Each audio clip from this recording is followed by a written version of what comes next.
Soy Miquel Silvestre y esto es Motonómadas, tu programa de aventura en moto, para aquellos que disfrutan conociéndose a sí mismos mientras conocen el mundo.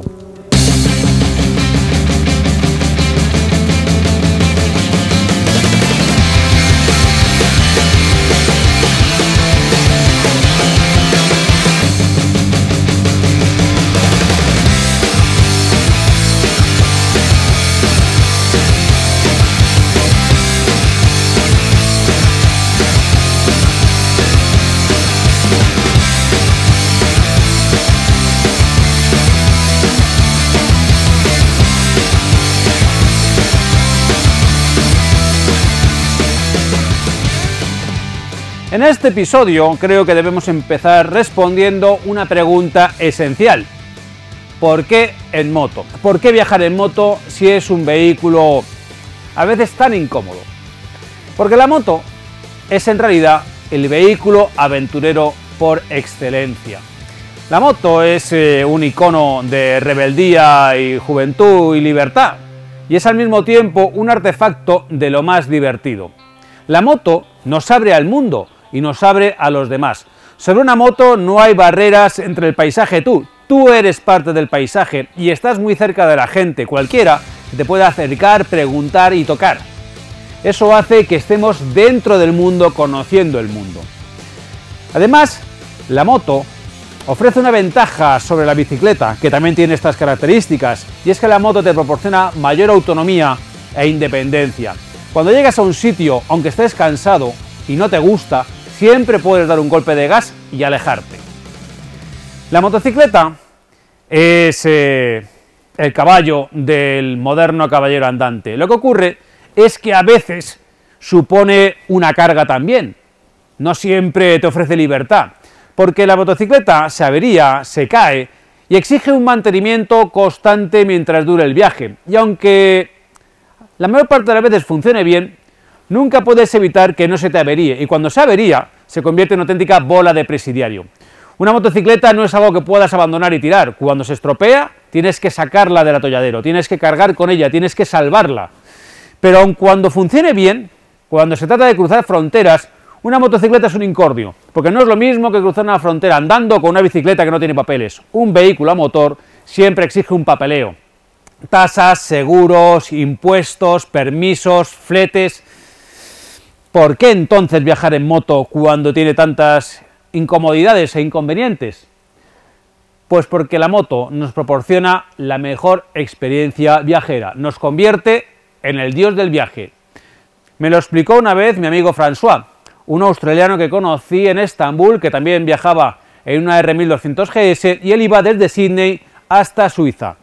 Él me explicó que había sido mochilero durante muchos años y que una vez se encontraba en la India metido en un autobús de esos atestados de gente que circula por una carretera peligrosa con precipicios a los lados, y que estaba allí oliendo a humanidad rancia y con el codo de su vecino clavado en el costado, mirando por la ventanilla, y de repente vio cómo una moto cargada de equipaje les adelantaba limpiamente, sorteaba el tráfico, esquivaba los tuk-tuks y se perdía en el horizonte con agilidad. Antes de perderla de vista, se dio cuenta que la matrícula era europea. Y el tipo pensó: acaba de pasar Dios y yo quiero ser él.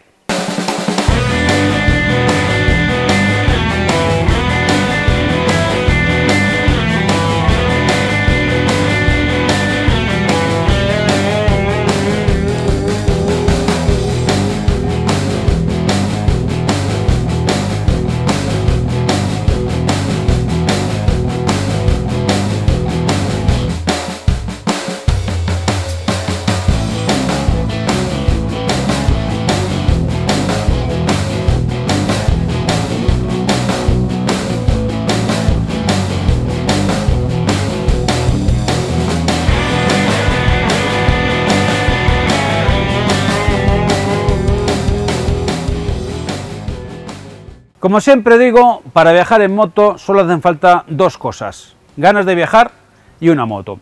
Respecto a lo primero, lo damos por supuesto si estás viendo este programa, y respecto a lo segundo, cualquier moto nos sirve. Para dar la vuelta al mundo podemos hacerlo en cualquier motocicleta que tenga dos ruedas y un motor. Es decir, con un ciclomotor se llega a Cabo Norte y con una Vespa se ha dado la vuelta al mundo. O sea, todo es posible. Ahora bien, si pretendemos viajar más o menos confortablemente con equipaje para poder subsistir durante el tiempo que estemos de viaje, con una moto capaz de ir bien por las carreteras asfaltadas y al mismo tiempo ir bien por los pedregales cuando se acabe el asfalto, porque afortunadamente no todo el mundo está asfaltado, pues entonces las motos ideales para esto son las llamadas motos trail, capaces casi de todo, siempre y cuando seamos conscientes de cuáles son sus limitaciones.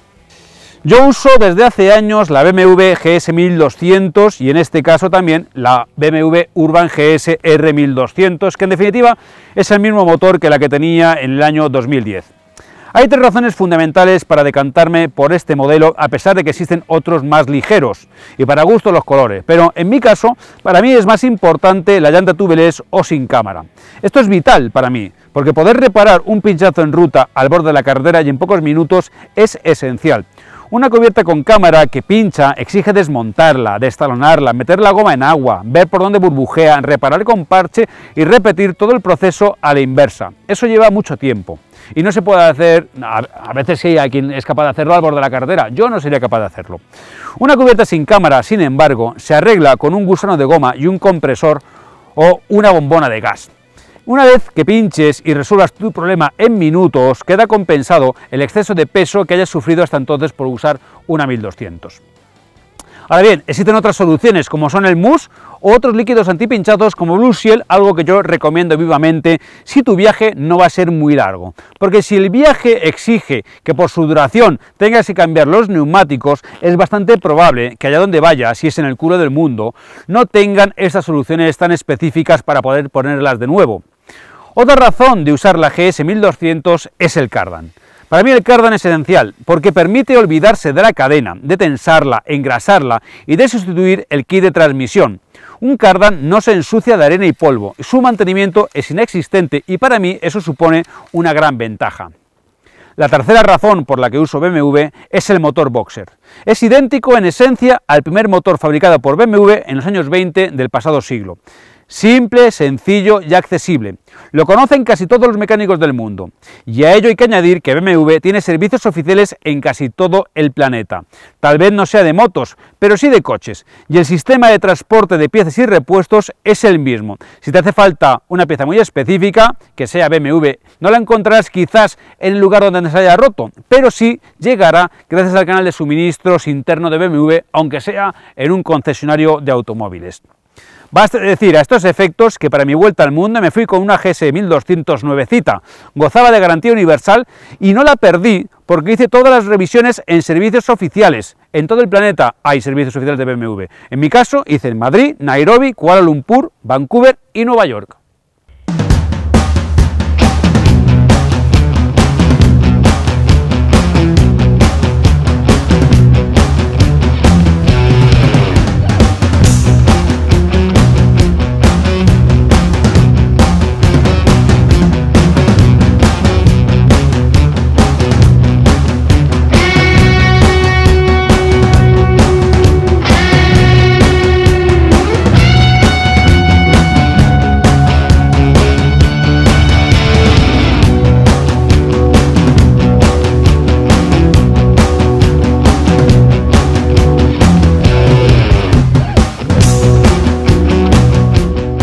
Y una vez que tenemos la moto, tenemos que equiparla. Y normalmente se equipa una moto de aventura con maletas para llevar el equipaje y también con defensas. Hablaremos ahora del icono de los viajes de aventura, las maletas.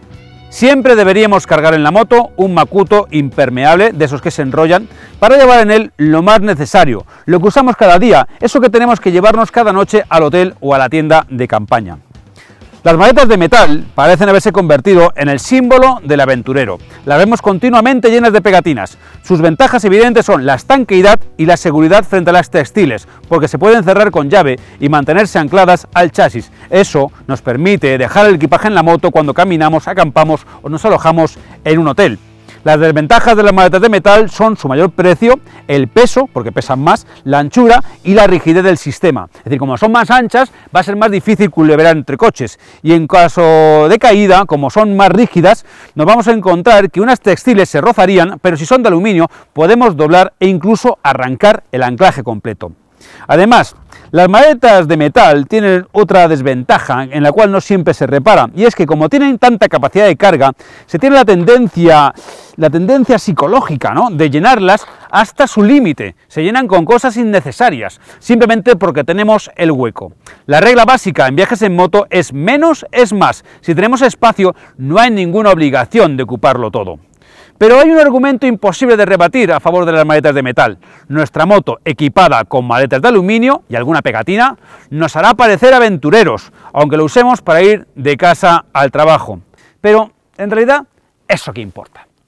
La mayoría no tiene la oportunidad, ni el tiempo, ni el dinero de realizar grandes viajes transcontinentales. Dar la vuelta al mundo está fuera del alcance de mucha gente. Sin embargo, casi todos podemos hacer un par de viajes al año. Irnos a Cabo Norte o irnos a Marruecos, pues eso nos va a proporcionar anécdotas y historias que contar que nos van a hacer feliz cada vez que las recordemos.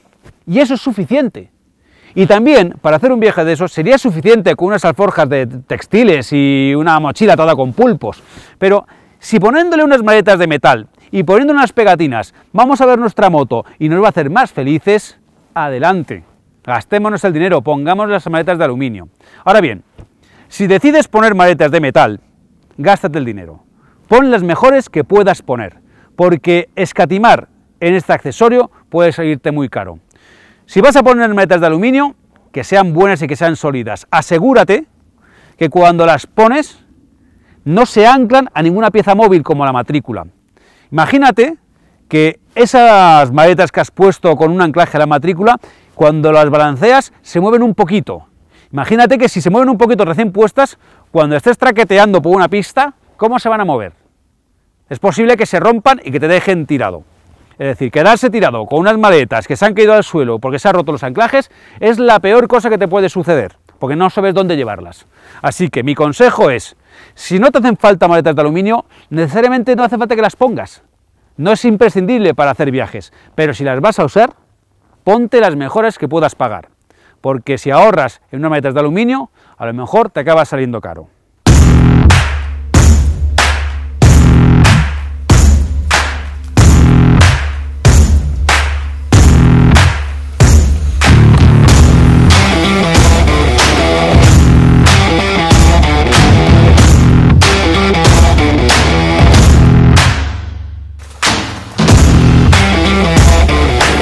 Cuando comencé a viajar en moto, yo no tenía ni idea de la industria auxiliar diseñada específicamente para este tipo de viajes.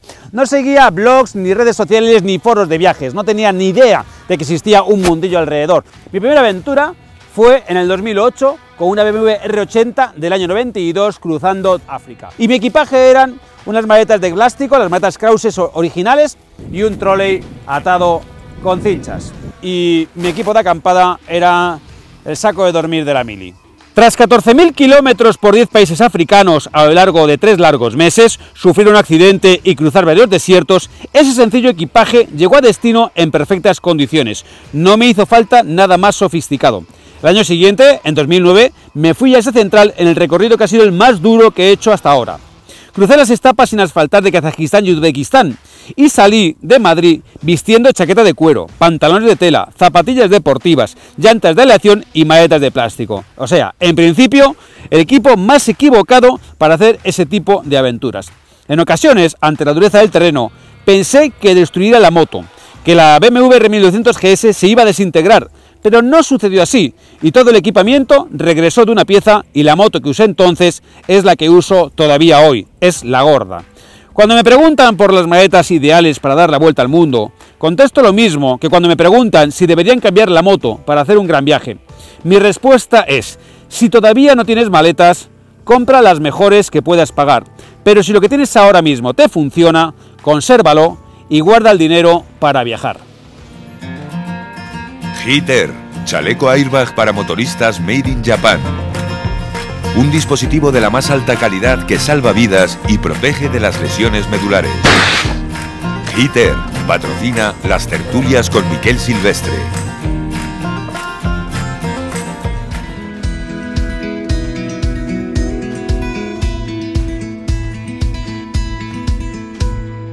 Mountains and blue skies, big city skylines, built up by schemers, heavenly dreamers. Out on the highway, those endless white lines, chasing again. Entonces, respecto a las gasolineras, bueno, no hay una página web que te diga dónde hay gasolineras en el mundo, ¿no? O sea, tú no, pero existe Google Maps que te indica muy bien si hay gasolineras. Existen los mapas de GPS, que el que yo uso, que es una aplicación que se llama Maps.me, ¿no? En inglés, Maps.me. Esos mapas están construidos por la gente que ha viajado previamente, entonces tienen mucha información sobre dónde se puede dormir, dónde se puede comer y si hay gasolineras. Entonces, ocurre a veces que lo que no hay son gasolineras, pero sí hay combustible. Es decir, hay veces donde no hay gasolineras porque no existan, pero hay alguien que vende gasolina en su casa, porque donde hay vehículos hay gasolina. Es decir, donde hay gente hay vehículos, y donde hay vehículos hay siempre gasolina. Entonces hay gente que tiene almacenada en su casa, pues yo que sé, 500 litros de gasolina, que es un disparate, pero que lo tienen allí, ¿no? Entonces, si tú no has podido consultar previamente en internet dónde está la gasolinera, o no lo has podido leer en un blog de viajes, el sistema más sencillo de encontrar gasolina es preguntando. Es decir, tú cuando repostes en una gasolinera, si es aquí en España, no vas a preguntar dónde está la siguiente gasolinera, pero si tú te vas, por ejemplo, a Uzbekistán, o te vas a otro país de esos, tú cuando repostes en una gasolinera preguntas dónde está la siguiente. Pero normalmente solamente hay unas rutas principales, ¿no? Entonces tú vas a seguir siguiendo una ruta. Entonces allí te van a decir exactamente a cuánto está la otra gasolinera. O te van a decir que no hay gasolina. Por ejemplo, cuando nosotros cruzamos Baja California para hacer la segunda temporada de la serie, pues hay un punto en el que hay más de 350 kilómetros sin gasolina. O sea, sin una gasolinera. Pero hay una señora que la vende en la carretera. Entonces, cuando tú repostas al cruzar la frontera entre el estado de Baja California Sur y el estado de Baja California, hay una gasolinera, repostas, entonces le preguntas al tipo, ¿dónde está la próxima gasolinera? Y él te dice, en 350 no hay gasolinera. Le digo, ¿pero hay gasolina? Sí, una señora vende. Entonces tú ya sabes que tienes que andar pendiente de ver a la señora. Lo que es conveniente es que cuando estemos en países que no tienen mucho suministro de gasolina, repostemos cada vez que vemos una. Es decir, tú has hecho 100 kilómetros, pero en 100 kilómetros no has visto ninguna gasolinera. Cuando veas la siguiente, paras y repostas. Y entonces le preguntas, oiga, ¿dónde está la gasolinera? Ellos lo saben perfectamente, al kilómetro, saben perfectamente, y saben si hay gasolina o no hay gasolina. Entonces, esa información es la que no puedes obtener por internet, pero esa información es la más fiable, es decir, la del tipo que tiene la gasolinera. Entonces él te dice, y si no hay gasolinera, te dice quién la vende y dónde. Porque esa información para ellos es vital. Entonces es relativamente sencillo, pero bueno, te exige esta labor de intercambiar opiniones y preguntar a la gente, que también es lo interesante, ¿no? Es decir, conocer a las personas y entonces preguntarles y que te cuenten un poco, en fin, su vida, ¿no? Entonces también obtener esa información. Y la otra pregunta que me has hecho al principio, los visados, la planificación. Bueno, eso se cuenta por internet. Eso es por internet. Los visados que nos interesan son los turísticos. Un visado no es más que un permiso de entrada y estancia en un país que se concede por el país de la soberanía del que se trate, ¿no? Entonces, hay países que para los ciudadanos de la Unión Europea no exigen estos visados. Todos los países europeos nos permiten entrar sin visado, y luego existen otros países que requieren visados, los visados turísticos, que son los que nos interesan. En algunas ocasiones nos pueden interesar los visados de tránsito, visados turísticos, pero visados de trabajo, visados de periodista, eso no nos interesan porque son difíciles de obtener, ¿no? Y es más complicado. Entonces, lo que nos interesa son los visados turísticos, ¿no? Cuando te preguntan para qué quieres ir al país, para ver lo bonito que es. Visado turístico, aunque vayas a hacer un programa de televisión, yo siempre turista, ¿no? Entonces, esos visados son de dos clases. Están los visados que se consiguen en frontera, según llegas, y no es más que una pequeña tasa que tienes que pagar. Esos son los mejores. Entonces hay que enterarse de qué países son los que conceden esos visados, porque son los más sencillos. Llegas a la frontera, entonces vas primero a inmigración, allí te cobran la tasa del visado, te la ponen el pasaporte y pum, te la extienden y te vas, ¿no? Importante, cuando vamos a hacer un viaje largo, revisemos nuestro pasaporte. Nuestro pasaporte tiene que tener por lo menos 6 meses de vigencia respecto a la fecha prevista de entrada en el país. Porque si lo tiene menos no lo pueden rechazar. Y si hemos viajado mucho con ese pasaporte, también hay que tener presente los países que vamos a visitar, porque si nos quedamos sin hojas nos podemos quedar fuera de entrada. Entonces hay que tener presente eso. Un pasaporte tiene que tener hojas libres, tiene que calcular que si el país requiere visado, por lo menos son 2 hojas. Una hoja para el visado y otra hoja para el sello de salida. Porque además los tipos lo que hacen es te ponen el sello en el medio de la hoja, O sea, no te la ponen en la esquinita, ¿no? Entonces, países europeos que no requieran pasaporte, listo. Países que requieran sello de entrada y de salida sin visado, una hoja. Países que requieran visado, 2 hojas. ¿No? Calculad porque os podéis quedar sin hojas a mitad del viaje. Bien. Después, los visados más complicados son los visados que se tienen que conseguir por adelantado. Es decir, son visados como, por ejemplo, el visado de la India, el visado de Pakistán, en fin, el visado de Uzbekistán, es decir, visados que tienes que ir a la embajada en Madrid, si hay embajada, ¿no? Y entonces solicitar el visado. Entonces, te lo dan y esos visados tienen un problema, y es que normalmente tienen un periodo de vigencia, que no es lo mismo que la duración.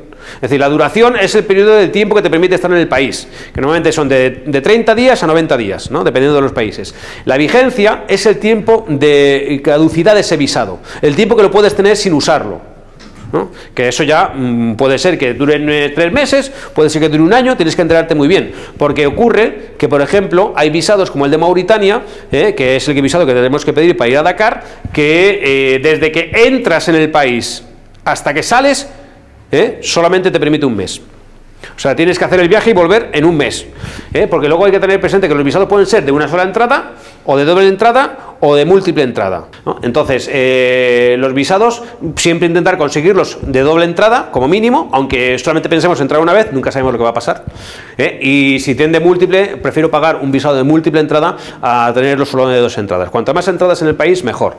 Pero hay que preocuparse mucho de los periodos de duración y los periodos de vigencia. Y los peores de todos los visados son aquellos que te exigen la fecha aproximada de entrada en el país. Porque entonces te puedes encontrar que te conceden el visado y prácticamente no tengas tiempo de llegar. Y luego están los visados, porque luego dentro de los visados que tienen que conseguir por adelantado, están los visados que se pueden conseguir en cualquier país, o los visados que solamente se pueden conseguir en tu país de residencia. Es decir, hay visados que solamente, si eres español, residente en España, solamente puedes conseguir en Madrid. Y hay visados que puedes conseguirlo en cualquier otro país de la ruta. ¿Vale? Y todo esto hay que mirarlo país por país. Y eso se busca en internet. No te puedo dar unas reglas generales porque el mundo de los visados es... hay de todo tipo. Entonces, esta es la cuestión. Es importante, los visados es muy importante, porque si nos quedamos sin visados nos podemos quedar sin entrar en el país, ¿no? ¿Dónde piensas ir? Pienso dar la vuelta al mundo. A la vuelta al mundo. Pues entonces vas a tener de todo este tipo de visados. Hombre, depende de por dónde pases. Porque, a ver, la vuelta al mundo, se puede hacer una vuelta al mundo sencilla, o se puede hacer una vuelta al mundo toda la complicada que quieras. La vuelta al mundo sencilla es yendo por Rusia. Es decir, claro, la vuelta al mundo es más sencilla, que te la puedes hacer en 3 meses, con 4 meses para andar seguro. Es coger desde España, te vas hasta Rusia, entras en Rusia por Ucrania, vas a Moscú y desde ahí todo a la Transiberiana hasta Vladivostok. De Vladivostok mandas la moto a Vancouver, haces de Vancouver a Nueva York, que tarda 20 días y ya has dado la vuelta al mundo. Y entonces te hace falta un visado. Te hace falta solamente un visado, que es el visado ruso. Y con eso, pero claro, te has hecho casi 20.000 kilómetros por un solo país, ¿no? No, pero quiero ir por Pakistán y por... Bueno, pues el visado de Pakistán es complicado, a veces no lo conceden, ese es el que tienes que conseguir aquí, por cojones en Pakistán. Porque además para cruzar Pakistán solamente tiene 2 puntos, o sea, tiene un punto de entrada desde Irán y un punto de salida hacia la India, y están a 1.600 kilómetros. Te llevan, por lo que he estado viendo... Sí, te vas con una escolta, ¿no? Entonces, bueno, esas son las cosas. Hay países donde el problema es que puedes entrar, pero tienes que ir necesariamente con una escolta todo el rato, ¿no? O con un guía, o bien una escolta militar o un guía turístico legalmente autorizado, ¿no? Entonces eso... En Myanmar, que antes no se podía entrar, ahora se puede cruzar con una escolta todo el rato. Y entonces por eso, o bien te gastas, porque eso suele ser mucho más caro. Entonces, lo más caro de una vuelta al mundo son los saltos marítimos, eso es lo más caro de todo. porque de repente de una atacada te han soplado 5.000 pavos, ¿no? Con 5.000 pavos tú puedes viajar desde aquí hasta Vladivostok con 5.000 pavos y de repente por mandar la moto te soplan 5.000 pavos, ¿no? Entonces, lo más caro de una vuelta al mundo son los saltos marítimos y luego muy caro los visados, porque si vas a hacer África, sobre todo si haces África por la costa oeste, que hay un montón de países, pues calcula que un visado son 60, 70, 80 dólares, ¿no? O sea, si empiezas a multiplicar, te estás gastando 1.000 euros en visados. O sea, 1.000 euros en visados es una cantidad importante. Es más bien la pregunta de lo que más me preocupa. Sí. Los saltos marítimos, desmontar la moto. Ya. Bueno, cuando hagas el primero ya aprendes. Bueno, eso es como todo. A ver, el problema de los saltos marítimos es que son absolutamente necesarios para hacer el viaje de la vuelta al mundo. La vuelta al mundo en moto requiere hacer como mínimo 2 saltos marítimos. Yo tengo pensado 2. Vale, pues si vas por el más sencillo de todos, requiere de Vladivostok a Vancouver y de Nueva York hasta España. Ese son 2 como mínimo.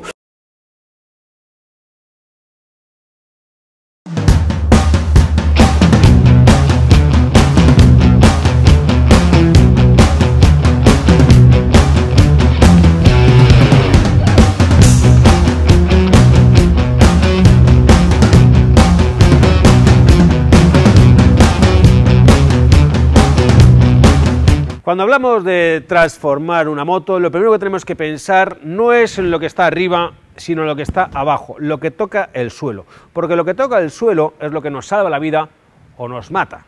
Y yo soy muy consciente de mi seguridad porque tengo familia. Así que lo primero que tenemos que preocuparnos es de si las cubiertas que usamos son las que necesitamos para nuestras necesidades. La 850 trae de serie este neumático completamente asfáltico, eso está muy bien para circular por carretera y por autopista, pero eso no es lo que a mí más me gusta. A mí me gusta más complicarme la vida un poquito por las pistas, el polvo, la arena, la tierra, en fin, esas cosas, ¿no? Pero también me gusta circular por carretera y hacerlo con seguridad. Por eso utilizo el Metzeler Karoo 3. Yo, en cuanto cojo una moto, lo primero que hago es cambiarle los neumáticos y ponerle estas gomas. Y he explicado muchas veces por qué esta es mi elección, pero creo que vale la pena repetirlo. Utilizo el Karoo 3 no porque tenga más agarre, ni más tracción, ni mejor comportamiento en carretera o fuera de carretera que otras gomas. Hay muy buenas gomas en el mercado y todas responden muy bien. Y en cuanto al desgaste, pues también los compuestos que utilizan casi todas las marcas son ya muy buenos y las gomas aguantan bastante. La diferencia del Karoo 3 con respecto a sus competidores, en mi opinión, es que frena mejor. Es decir, la distancia de frenado es más corta, porque tiene este taco tan ancho y esto hace que tenga mayor contacto y mayor superficie de contacto con la tierra o con el asfalto y eso hace que se agarre la moto mejor. Cuando nosotros tenemos una Maxi Trail cargada hasta las trancas y le petamos fuerte del freno, es decir, hacemos esto, entonces ¿qué es lo que nos vamos a encontrar? Que el ABS, que es un sistema de seguridad básico, cuando circulamos por carretera, el ABS se va a disparar, porque la goma no se agarra tanto al suelo como una goma asfáltica, y entonces eso hace que la moto no llegue a frenar del todo, y por lo tanto se aproxime peligrosamente al objeto que quieres esquivar, así que vas directo hacia él. Cuanto mejor responda la goma, la distancia de frenado va a ser más corta porque el ABS va a entrar más tarde. Así que yo lo he probado por experiencia y sé de lo que estoy hablando, pero bueno, yo lo que te digo es que el ABS es un artilugio muy útil que se amortiza la primera vez que lo usas, porque ya te das cuenta que te has evitado una caída o un accidente. Y cuando pones estas gomas, el ABS entra más tarde y funciona mejor que cuando pones unas gomas de taco, digamos, que de aspecto más endurero. Por eso, esta es fundamentalmente mi elección. Y después, porque esto en carretera va realmente bien, al principio suena mucho, hay que acostumbrarse al sonido de este neumático. A mí no me molesta, hay gente que le puede molestar mucho, pero en cuanto el neumático se va moldando a la carretera, suena menos y sobre todo nota menos la vibración. Así que esto es siempre mi elección, yo lo uso siempre, 100% del tiempo. No me preocupo de si un neumático para carretera, un neumático para pista, esta es mi elección porque además viajo siempre de los límites. También otra cosa importante, cuando uses neumáticos de tacos, que te van a quedar muy bien en las fotos, tienes que andar siempre de los límites. O sea, con esto no se puede ir a 160, o por lo menos no deberías, yo no te lo recomiendo. Así que esta es mi elección y por eso le hemos puesto estos Karoo 3.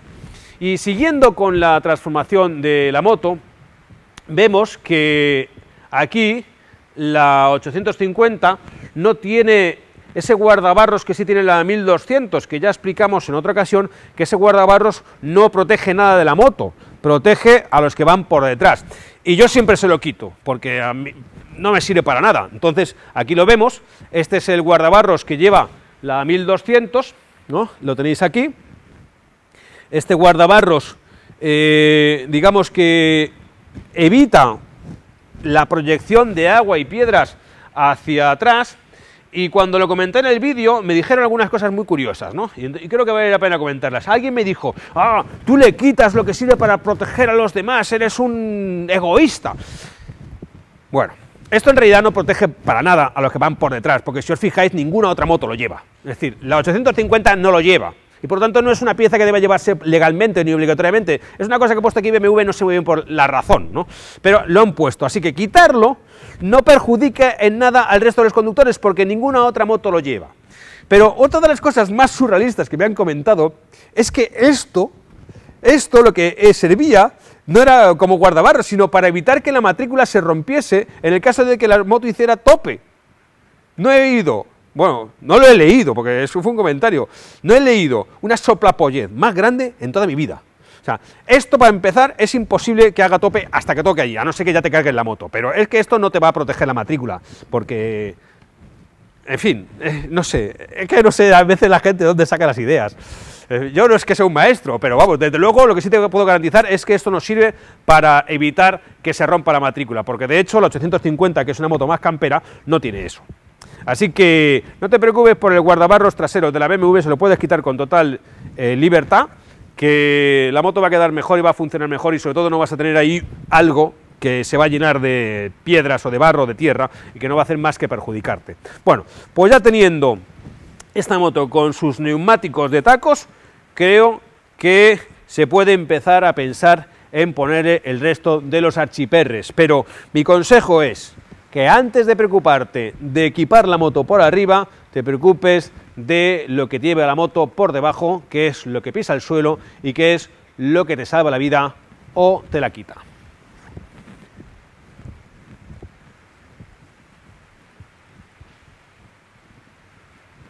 Bueno.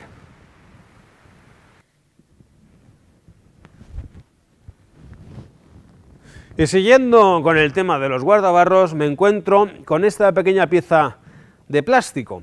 Esto, que podría parecer un picopato, no, pues no lo es. Esto es una proyección, una extensión del guardabarros, pero no del guardabarros trasero, como nos encontramos con el de la 1250, ahora explicaré por qué, no hace falta en esta moto, pero este va aquí.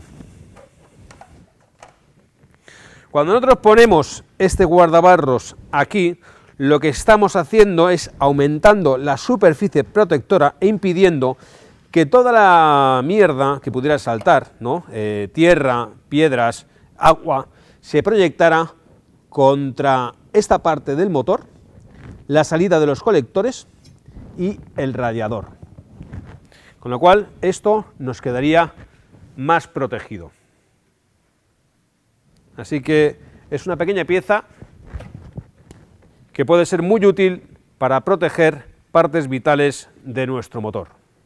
Y ahora os he dicho también que os iba a explicar por qué no haría falta que esa extensión del guardabarros que vimos en la 1250, pues porque aquí ya está. Esta pieza, que ya viene de serie en la 850, ya la pone de serie BMW, lo que hace es que al girar la rueda, todo el barro y toda la tierra y toda el agua no vaya directamente hacia la suspensión. Entonces, aquí sí viene, pero en la 1250 no venía, por eso era importante ponerle esa extensión. Pero para nuestra 800 sí convendría ponérsela aquí.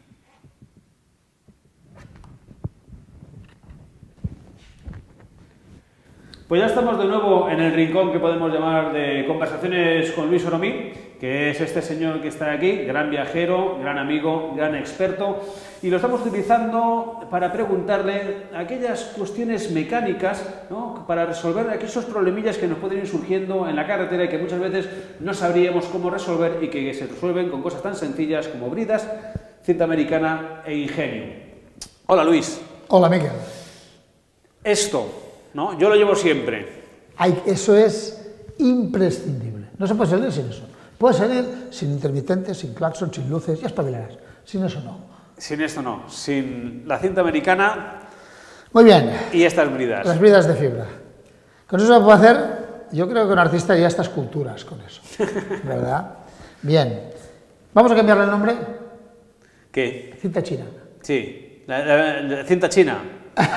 Vale, Sí, no sé por qué llamamos cinta americana. No, porque se utilizaba mucho en América realmente y supongo que viene de ahí, pero ya es cinta china, como Ya, todo, ¿no? como casi Es todo, broma. sí. Bueno, cinta americana y bridas de fibra. Con ello pues solucionar tantas cosas que yo creo que muchos motoristas ni se lo imaginan, ¿no?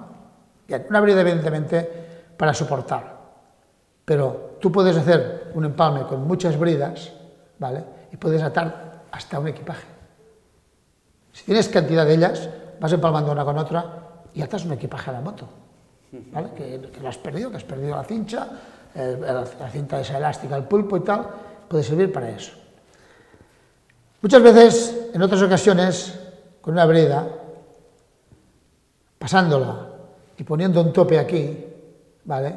Puedes atar otra pieza, por ejemplo, una parte del chasis que se te ha caído, un soporte de estribo, ¿vale? Un subchasis, ¿vale? Una maneta de freno, rompes la maneta de freno, se ha roto, tienes el trozo, no puedes apretar el embrague.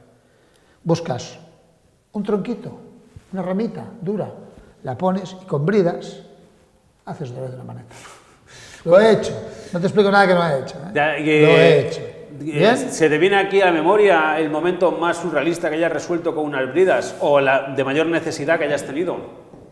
Sí, he hecho muchas cosas con bridas. En África, con unas bridas, hice un tope, porque perdí un casquillo. Tuvimos un accidente con una moto en una pista, un accidente bastante importante, el compañero se hizo mucho daño, y tuvimos que desmontar media moto, sacarla de la pista, trozos atados en otras motos, tal, tuve que ir a un pueblo, repararlo todo a piezas, volver a base de prensa y tal, montar otra vez, radiar una llanta. Y al volver en este trajín se había perdido un casquillo, cuando metes el eje en la rueda delantera, que hace de separador. Sí. Sin eso la rueda baila. Ah. Pues con bridas, atándolas alrededor del eje, hice un casquillo. Con eso- Hiciste la separación Claro. con un montón de bridas. Claro. Simplemente, es lo que te he dicho muchas veces. Al final, todo se soluciona con ingenio, con la visa. Con la visa tiene un precio. Bueno, pero en el caso este que me has contado, también con prudencia, porque si no hubiera tenido tu amigo el accidente, que supongo se habría podido evitar, Correcto. no hubieras tenido necesidad de resolver esto con unas bridas, ¿no? Sí, Y porque el daño físico de tu compañero con bridas no se arregló. No. Mira, mi teoría es la siguiente al respecto. Cuando me dicen, oye, mira, va a venir contigo a viajar a este viaje difícil que vas a hacer, ese tío, llévatelo porque es muy bueno solucionando problemas. No quiero un tío que sea muy bueno solucionando problemas, quiero un tío que sea muy bueno evitando que los problemas ocurran. Esta es la mejor solución. La mayor parte de problemas ocurren por negligencias nuestras. Pero tenemos poca capacidad de autocrítica. Normalmente la culpa es de la abuela que fuma, del cha-cha-cha o de quien sea. No, muchas veces la culpa es nuestra porque hemos hecho negligencias, eso con los problemas. Después tenemos que solucionarlos, evidentemente, y ahí desarrollamos nuestro ingenio, nuestra capacidad y ponemos toda la carne en el asador. Pero no es mucho mejor evitar que el problema surja, muchísimo mejor. Por eso yo siempre prefiero tíos que eviten que los problemas surjan. El mejor problema es aquel que no existe. Cuando tienes que sacar la cinta americana de las bridas, te has jodido, macho, te has jodido. Bueno, pues la próxima vez hablaremos de esos problemas que conviene solucionar y cómo es la mejor forma de evitar problemas en las cuales nos solemos meter por las propias imprudencias. Perfecto, muchas gracias. El nómada regresa a África para probar la nueva BMW R 1250 GS por los caminos más complicados del Sáhara.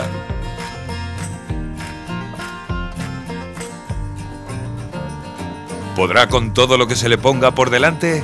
Acompáñame y compruébalo.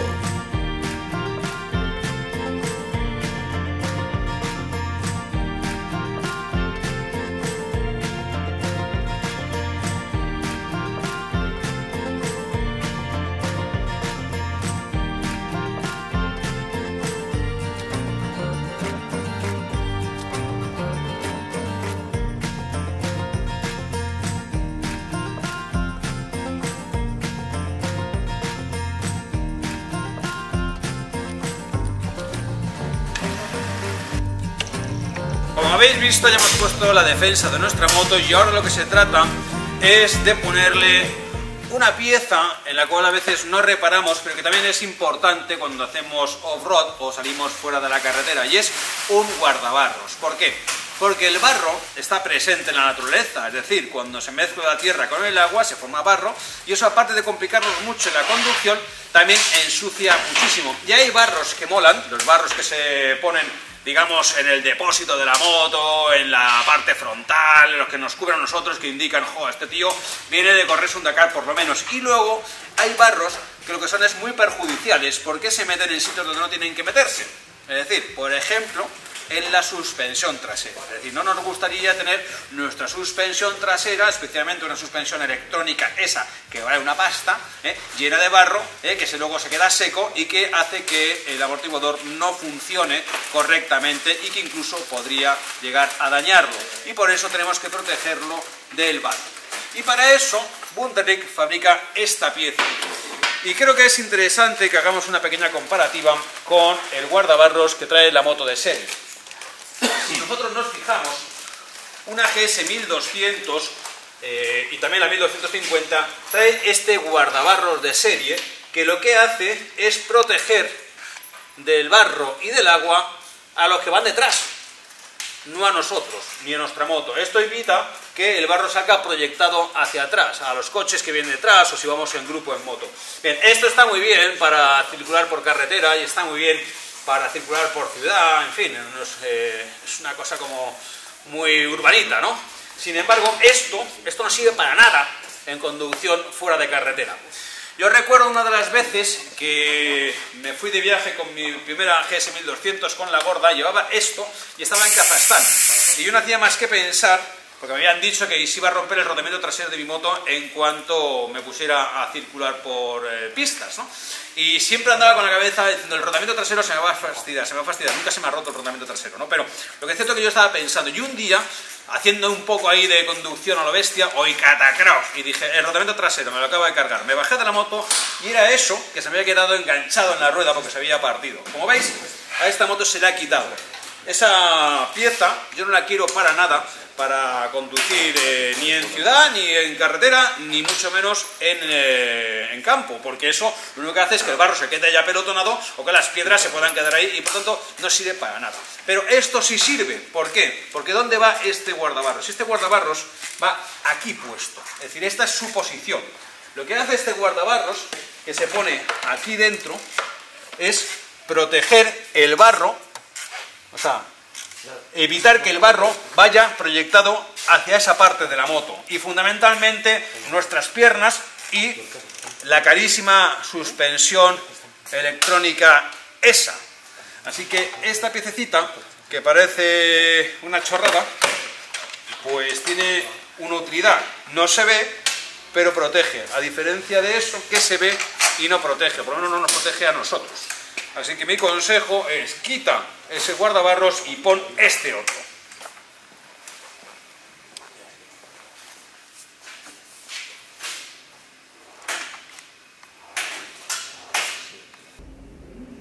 Cada vez más nos gusta viajar para contarlo.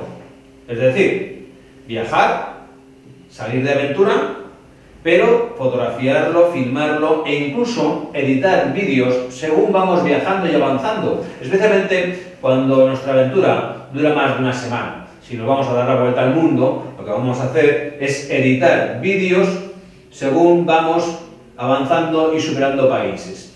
Una de las cosas que yo aconsejo es que cada semana, para no andar siempre pendiente y agobiado, es que cada semana te dediques un día entero a editar tus vídeos de aventura. Y para eso lo que vas a necesitar, como mínimo, es llevar, aparte de las cámaras, un ordenador. Un ordenador que tenga un programa de edición y en él puedas trabajar, ¿no? Y puedas editar tu vídeo, bien con un Final Cut o con otros programas que hay. El más sencillo es el que lleva esto de serie, que es el iMovie. ¿Qué ocurre? Que necesitarás un disco duro para cargar todo tu material, descargar las tarjetas, y yo te recomiendo que descargues las tarjetas día a día, ¿no? Porque si no las descargas día a día, al final lo que tienes es un montón de información desordenada que no sabes muy bien ni dónde va, y te garantizo que cuando llegues de viaje lo que menos te va a apetecer es ponerte a ordenar toda esa información para editar un vídeo. Es decir, si tú vas día a día clasificando tus tarjetas, ¿no? Cámara 1, cámara 2, cámara 3, ¿no? Por los días que has hecho de aventura, entonces te va a ser todo mucho más fácil, vas a poder trabajar con más facilidad. Entonces, ¿qué tienes que hacer? Conectar tu disco duro a tu ordenador y descargar las tarjetas, formatear las tarjetas y volver a meterlas en la cámara. ¿Qué te recomiendo que hagas? Teniendo en cuenta que esto va dando botes, ¿no? Y que esta información que tienes aquí es preciosa, pues que hagas un backup en un disco duro gemelo, es decir, que tengas dos discos duros para poder guardar la información aquí e inmediatamente, día a día, trasladarla aquí. Así, si te falla o se te rompe o te pierdes este disco duro, tendrás un duplicado para poder utilizar esa información siempre que quieras. Bien, una de las cosas que yo aconsejo es asegurar el disco duro y el ordenador, porque cuando tú estás en un albergue o te estás moviendo, ¿no? Entonces el disco duro va colgando, no sabes muy bien qué haces. Entonces, lo que yo te recomiendo es que asegures el disco duro para que si el disco duro lo pones aquí, el disco duro esté siempre aquí. ¿Y eso cómo lo consigues? Con esta cinta, con esto, que es muy práctico. Es decir, esto es una cinta adhesiva que lleva velcro por el otro lado. Entonces, ¿tú qué haces? Coges aquí y cortas dos tiras más o menos parejas.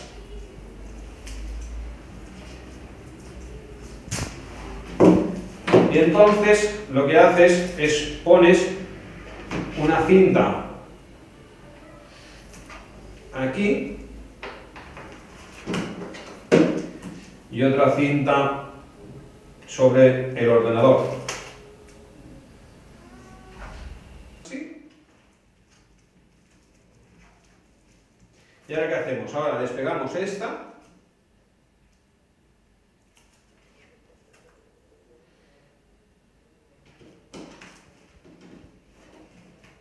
Está nuestro disco duro asegurado. Nosotros podemos trasladar el portátil y el disco duro se va a quedar ahí.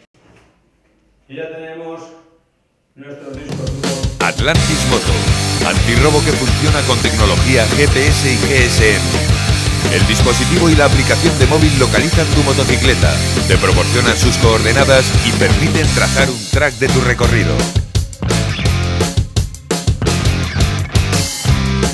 Atlantis Moto patrocina el espacio La Ruta de Miquel Silvestre por Marruecos. En este episodio vamos de Melilla a Videl.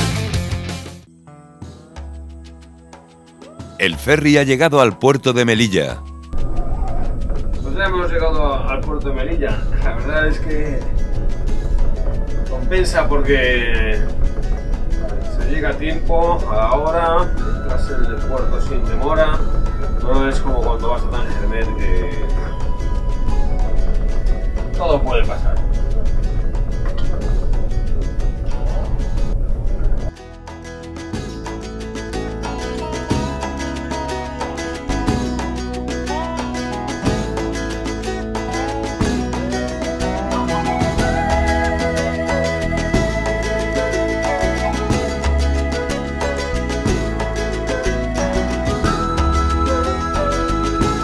Miquel desembarca y antes del amanecer recorre la ciudad española fundada por Pedro de Estopiñán.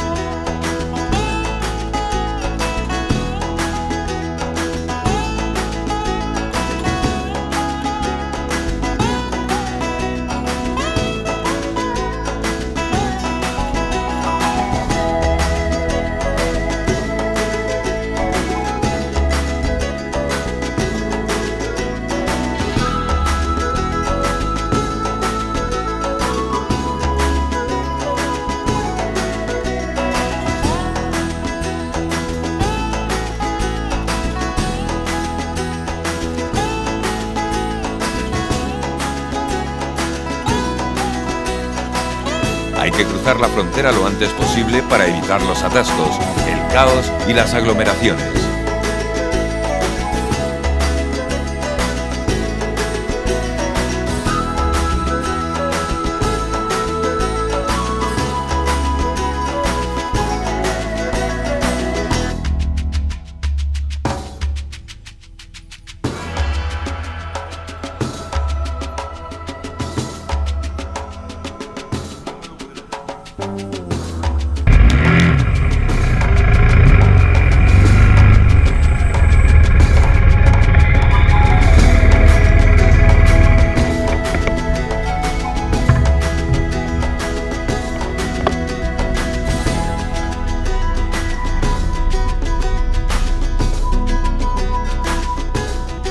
Cuando Miquel pasa, recorre la corta distancia hasta Nador, para desde allí tomar la recta carretera al sur conocida como La Interminable.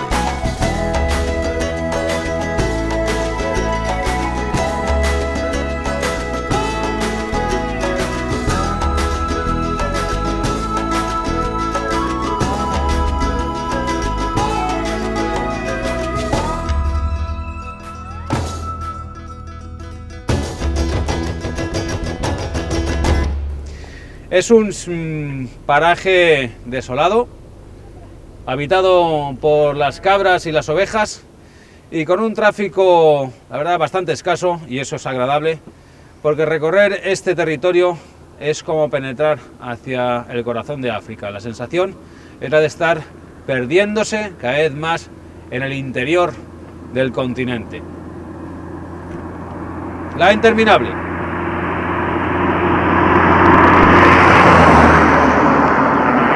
Con el sonido.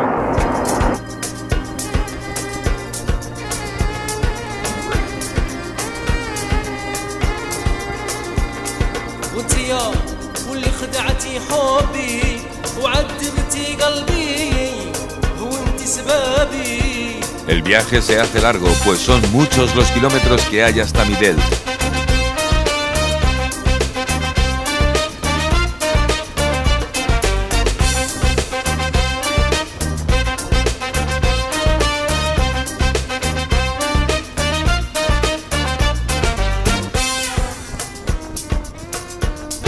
Pero la emoción de estar en África hace que el día se pase rápido y al caer el sol ya estamos frente a la cordillera del Atlas.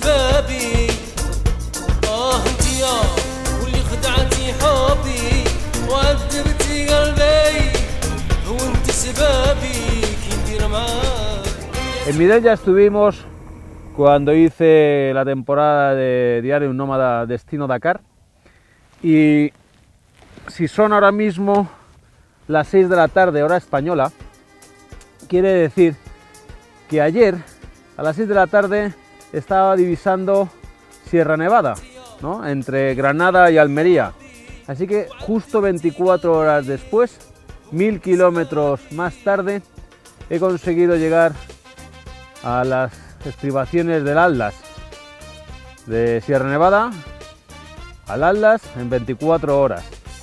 Eso demuestra también por qué este tipo de motocicleta es la adecuada para estos viajes, porque ayer fueron 500 kilómetros de autopista, hoy han sido prácticamente 400 y pico kilómetros de carretera nacional y después carretera mala, pero la moto lo permite con comodidad. Y después, pues aunque no es lo más adecuado, también te permite hacer algún tramo de pista, como esta que he hecho para llegar a este sitio.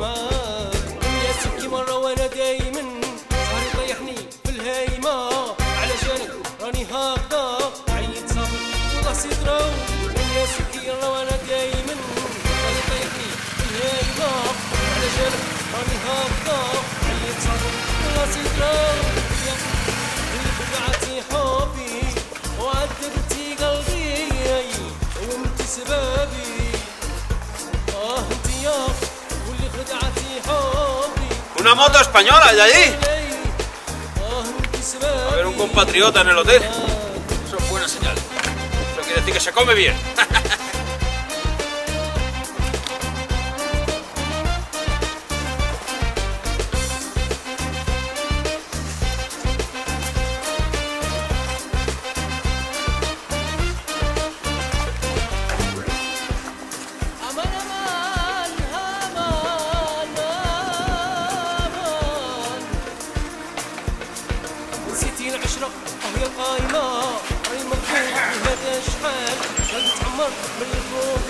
Miquel entra en el hotel en busca de una habitación para descansar.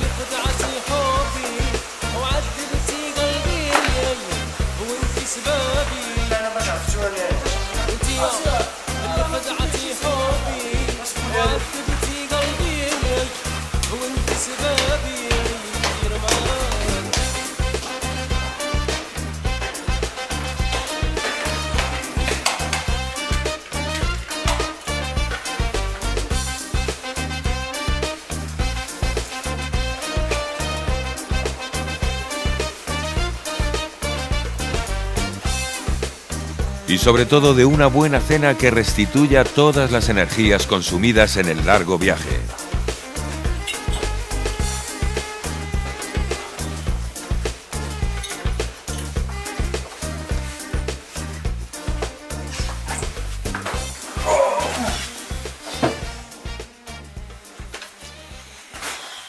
Estamos en el Hotel Casbah de Mitelt y es un establecimiento que a mí me gusta mucho. Lo conocí cuando vine aquí a rodar Destino Dakar y me encanta por esta forma que imita las casbahs tradicionales de Marruecos, construcciones de adobe, pero bueno, luego tiene todas las comodidades y tiene la vista del Atlas, es maravillosa. Mañana cuando amanezca y se vea todo nevado, si es que mañana no tengo que salir antes, porque claro, ya está amaneciendo tarde. Pero también tiene buena cocina y una de las cosas que me gusta comer cuando vengo a Marruecos es el tajín, ya sabes, couscous y tajín. Que también es curioso porque en Marruecos producen vino. También visitamos una bodega en la zona de Saguira, pero ahora nos pilla un poco retirado y esta zona no es productora de vino. Aunque los franceses les enseñaron a hacer vino, que no está nada mal. Así que vamos a tomarnos nuestro vasito, esta que me he puesto, para luego cuando venga el tajín terminarnos otros 2 dedos para acompañar.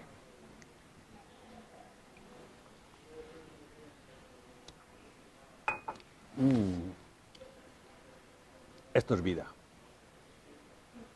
Very good.